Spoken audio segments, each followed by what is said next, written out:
Bonjour. Après vous avoir parlé de la Provence, je vais remonter un peu au nord, le long de la vallée du Rhône, pour vous parler d'un petit producteur, petit par la surface, il y a à peine 4 hectares en tout. Il s'agit de Benoît Roseau, qui est installé à Pélussin. Alors là, nous sommes sur la rive droite du Rhône, à peu près au niveau de Saint-Lambert-sur-Albon. Je vous cite cette ville puisqu'elle est sur l'axe de l'autoroute, c'est assez facile de se repérer. On est donc quand même déjà dans les beaux terroirs du Rhône du Nord. Et ce monsieur, malgré cette petite surface, propose de très belles appellations: Saint-Joseph, Condrieu et Côte et Cornat. Et par ailleurs, il propose aussi des IGP qui sont, je trouve, assez intéressantes. Et ce sera le sujet aujourd'hui avec cette bouteille dont le titre est une petite fantaisie, Petit Patagon. Il s'agit d'une IGP colline rhodanienne avec le cépage Syrah 100% dans le millésime 2023. C'est l'occasion bien sûr de parler de cette IGP colline rhodanienne qui représente une très grande surface de plus de 900 hectares et qui se développe tout le long de la vallée du Rhône, que ce soit en rive gauche ou en rive droite. Évidemment, vu la surface, vous vous doutez qu'on a affaire à des microclimats différents, des terroirs différents. Et ma foi, la législation IGP est très adaptée à ce genre de situation puisque l'éventail des cépages est très important et permet donc aux viticulteurs une grande liberté.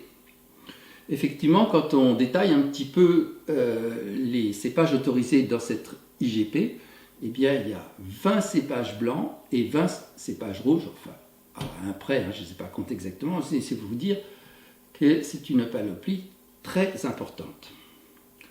Alors, parler de Benoît Roseau, c'est vous dire qu'il est donc à Pélussin, qui est une commune en Ardèche, au-dessus du Rhône. Au niveau du Rhône, on est sur la commune de Chavanay, dont je vous ai d'ailleurs déjà parlé à propos du domaine Yves Cuilleron, qui lui, alors c'est un vaste domaine de 90 hectares, ça n'a rien à voir. En partant de Chavanay, on remonte plein ouest, et on arrive très vite dans une ambiance tout à fait campagnarde, avec la petite ville de Pélussin, qui a un certain charme, avec une très grande place, c'est ça, un village un peu en hauteur, très grande place rectangulaire qui est assez belle. Pour ce qui est de ce Syrah IGP, eh bien, il est sur une commune un peu plus au sud. Il est environ à 6-7 km d'Annonay. Le terroir, c'est ce qu'on appelle des micaschistes. Ce sont donc évidemment, comme le nom indique, un mélange de mica et de schiste, les schistes désignant des roches en feuillets, style ardoise. Il s'agit de roches métamorphiques, métamorphose veut dire transformation bien sûr, et en fait c'est allusion à la fois à la chaleur et à la pression lorsque les montagnes se sont élevées, et donc des matériaux ont été donc comprimés et chauffés et ont donné donc ces roches. Et les micaschistes de cette région, d'ailleurs, sont des matériaux qui intéressent beaucoup la construction. Il faudrait souhaiter qu'on fasse attention à la ressource qui n'est pas illimitée. Ce secteur est bien adapté à la Syrah. Et la Syrah, depuis qu'on sait analyser les génomes des plantes, eh bien on connaît leur histoire. Et donc la Syrah est un croisement entre la mondeuse blanche, qui est un cépage de Savoie, et un autre cépage ancien de l'Ardèche. Et donc on a d'une part un cépage blanc avec un cépage rouge, et c'est le rouge qui l'emporte, si vous voulez, au point de vue génétique, c'est un gène dominant.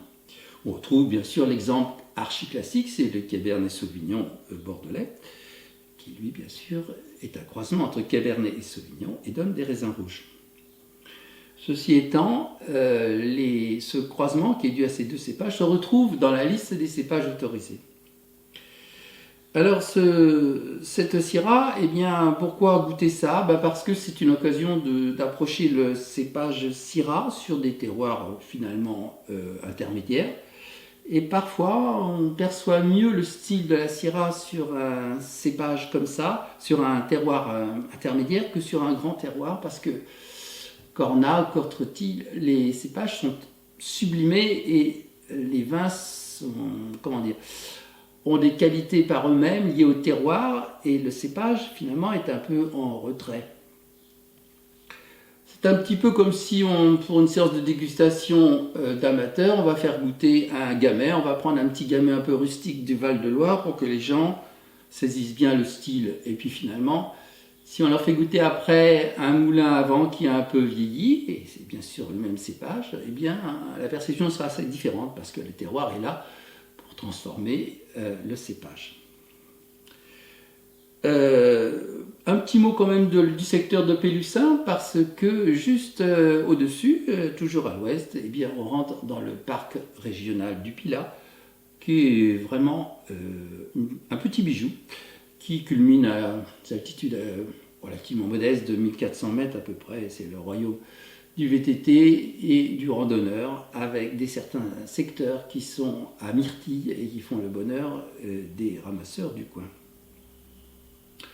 Nous allons donc goûter cette Syrah, et naturellement, il s'agit d'un millésime récent, 2023.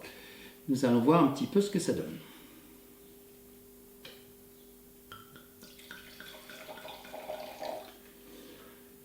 Voilà une robe de vin jaune, bien sûr.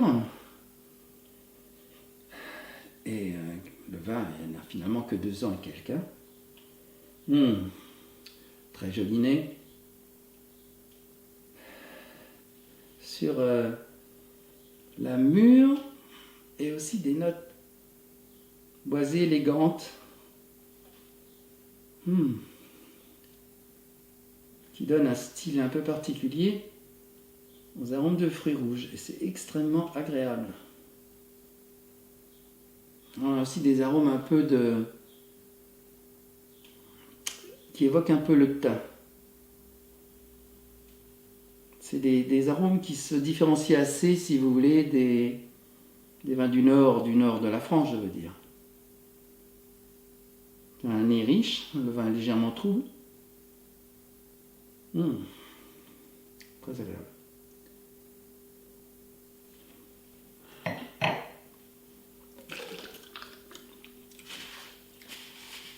Voilà un vin qui a beaucoup de caractère. Naturellement, on n'est pas sur des vins très fins. La vinification est bien faite parce que le propriétaire n'a pas cherché à trop extraire. Et c'est aussi bien. En fait, il y a une marge de manœuvre avec la Syrah qui est quand même toujours chargée en tanin et en couleur. Parce que quand même, on n'est pas dans des terroirs d'une très grande finesse. Alors quand on n'extrait pas trop, on fait un vin d'un parfait équilibre. Ce genre de vin, c'est dans les 15 €, et le moins qu'on puisse dire, c'est qu'on n'est pas volé. C'est un propriétaire qui est intéressant et qui d'ailleurs se bat pour être plus connu, et c'est vrai que c'est pas facile.